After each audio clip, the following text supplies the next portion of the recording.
लोकेस्मिन् द्विविधा निष्ठा पुरा प्रोक्ता मया नघ ज्ञानयोगेन सांख्यानां कर्मयोगेन योगिनां। भगवान कह रहे हैं श्री कृष्ण कि लोकेस्मिन्, इस लोक में, इस संसार में द्विधा निष्ठा, दो प्रकार की निष्ठा है। निष्ठा मतलब स्थिति, व्यवस्था, दो प्रकार की व्यवस्था मेरे द्वारा कही गई है। पुरा प्रोक्ता मया, मया पुरा प्रोक्ता, हे अनघ, हे निष्पाप अर्जुन, मेरे द्वारा वेदात्मना, जो मैं वेद स्वरूप परमात्मा हूँ, मेरे द्वारा दो प्रकार की निष्ठाओं का वर्णन किया गया है। द्विधो ही वेदोक्तो धर्म प्रवृत्ति लक्षणों निवृत्ति लक्षणश्च। वेदोक्त धर्म जो है दो प्रकार का है, एक प्रवृत्ति लक्षण और निवृत्ति लक्षण। तो प्रवृत्ति लक्षण वाले जो महात्मा हैं वे अलग होते हैं और निवृत्ति वाले अलग होते हैं। शुक सनकादि जो हैं वे निवृत्ति मार्ग के अनुगामी हैं, और दूसरे जितने भी राजर्षि हुए हैं या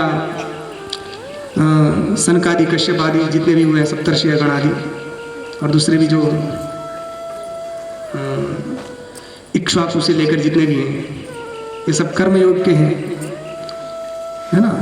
इमं विवस्वते योगम प्रोक्तवान हम अव्ययम विवस्वान मनवे प्राहा मनुरिक्ष्वाकवे ब्रवीत विवस्वान, है ना। मनु इक्ष्वाकु, ये कर्म योग वाली परंपरा बताई।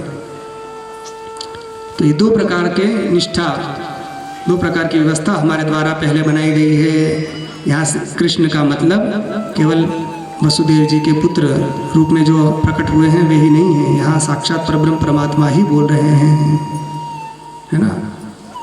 वही निर्गुण निराकार ब्रह्म सगुण साकार होकर यहाँ प्रकट हुआ है ना, मथुरा में। तो इसीलिए आप देखिए वहाँ हर जगह कृष्ण उवाच नहीं कहा, गीता में कहीं भी, गीता में कहीं भी श्री कृष्ण उवाच नहीं कहा, हर जगह क्या कहा, श्री भगवान उवाच। भगवान बोल रहे हैं। जो नित्य षडैश्वर्य संपन्न होता है उसको भगवान कहते हैं।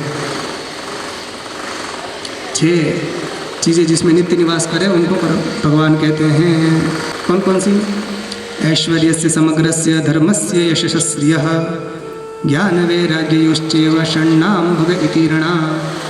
समस्त ऐश्वर्य, समस्त धर्म, समस्त यश, समस्त ज्ञान, समस्त वैराग्य, ये जिनमें नित्य निवास करते हैं उनको भगवान कहते हैं।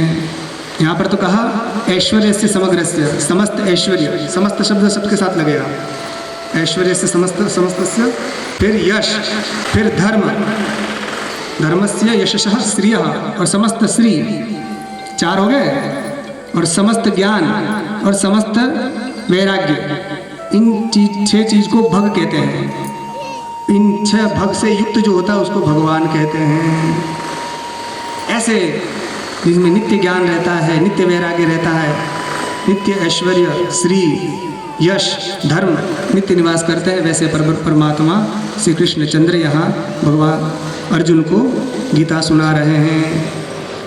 वो कह रहे हैं कि मैंने 2 प्रकार की निष्ठाओं का वर्णन किया है। कौन कौन सी 2 निष्ठा? ज्ञान योगेन सांख्यानां कर्म योगेन योगिनां। सांख्यानाम, सांख्यानाम का क्या मतलब है? नित्य विषय विवेक विज्ञानवताम, यह है सांख्यानाम का मतलब। नित्य और अनित्य का विषय जो विवेक है उससे युक्त जो हैं वे सांख्य हैं। अर्थात यहाँ ज्ञानियों की बात चल रही है। ज्ञान, सांख्याना मतलब जो ज्ञानी लोग हैं, तो उनके लिए ज्ञान निष्ठा, जिनको ज्ञान मार्ग पसंद है उनके लिए ज्ञान निष्ठा का वर्णन किया है। और दूसरे कौन है? कर्म योगेन योगी नाम। योगी नाम का मतलब यहाँ कर्मी है, जो कर्म करने वाले हैं उनके लिए क्या है? कर्म योग। सांख्यानाम ज्ञान योग, कर्मिणाम कर्म योग। तो ज्ञान योग किसे कहते हैं? ज्ञानमेव योग, ज्ञान योग। कर्म एव योग, कर्म योग। ज्ञान ही योग है इसलिए ज्ञान योग कह दिया, कर्म ही योग है इसलिए कर्म योग कह दिया। तो ये दो प्रकार के लोग हो गए संसार में होते हैं ना, एक संसार के प्रति आकर्षित होते हैं, एक संसार से विरक्त होते हैं। तो विरक्तों के लिए हो गया ज्ञान वाला मार्ग, जिसको कुछ नहीं चाहिए, अहम ब्रह्मास्मि वाला मार्ग जिसने पकड़ा है, ब्रह्म को जानने वाला, तो उसके लिए बिल्कुल सब त्याग करना पड़ता है, यहाँ तक कि शरीर से भी बिल्कुल ममत्व, अहंता, ममता का पूर्ण त्याग करना पड़ता है। वो ज्ञान मार्ग है। मगर ये ज्ञान मार्ग थोड़ा कठिन है, इसमें सबकी गति नहीं हो पाती है। ज्ञान के पंथ कृपान के धारा, परत खगेश लगे नहीं मारा। बड़ा कठिन मार्ग है, इसके लिए तीव्र वैराग्य चाहिए, और तीव्र वैराग्य होना अभी कठिन हो गया है कलयुग में। तो होता है, नहीं होता ऐसा नहीं, होता है मगर कठिन है। दूसरा है कर्मयोग। ये कर्मयोग ज्ञान योग की अपेक्षा सरल है। कर्मयोग में क्या होता है, क्या करना पड़ता है, क्या चीज़ें होती है, इसी का वर्णन भगवान ने इस तीसरे अध्याय में किया है। कर्मयोग है ना ये। तो हम अपने जीवन में किस प्रकार सब कुछ करते हुए भी कुछ ना करें, सब कुछ करते हुए भी हम कर्म के बंधन में न फंसे, कर्मों का फल हमको न भोगना पड़े, ये स्थिति कैसे संभव है? तो ये स्थिति कर्मयोग के द्वारा ही संभव है। उस कर्मयोग का वर्णन इस तीसरे अध्याय में किया जाएगा। तो ज्ञान मार्ग और कर्म मार्ग को बहुत लोग मिश्रित कर देते हैं, तो गीता में भगवान ने कहीं भी इन दोनों को मिश्रित नहीं किया है।